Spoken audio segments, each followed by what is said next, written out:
look at model number 2. It reads, calculate the area of the right triangle. Let's restate our understanding we discovered in the first model. The area of a right triangle is half base times height because a right triangle is half of a rectangle whose area is found by base times height. Let us solve this area using the formula we found in model number 1. I first asked myself what formula is needed to solve for the area of a right triangle. I know I can use area equals half base times height. Next, I need to ask myself, what are the correct measurements needed?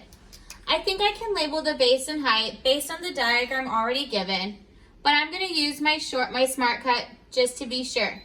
I look for the box that shows the location of the right angle and use the sides of the right angle as my base and height.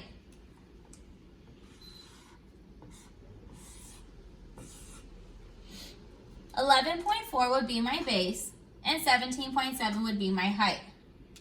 Finally, I need to apply the numbers to the formula and solve accurately. First, I'm going to substitute my base and my height with the numbers given.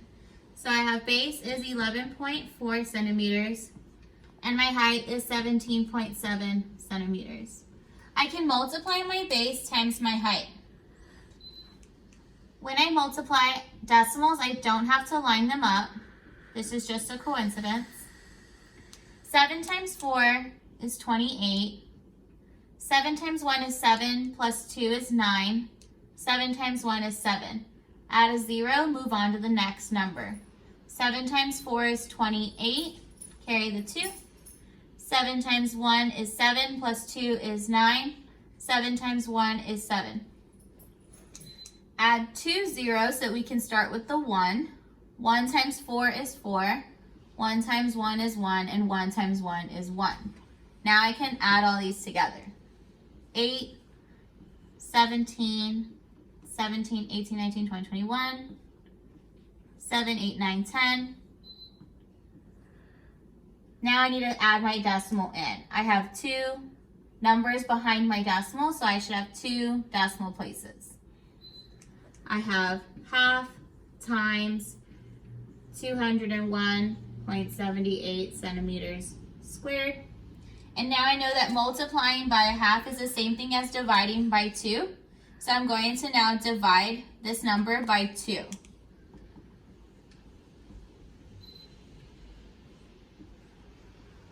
I set that up.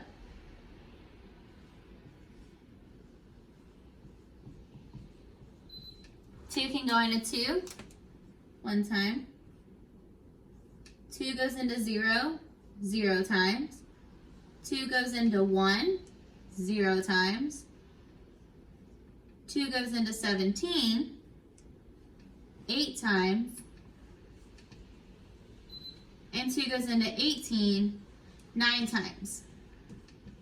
Since I have my whole number out here and a decimal inside, I know I can just bring this decimal up. So I have 100.89 centimeters squared. So now as you go on to your next problem, use the same thinking step from model 1. What formula do you use?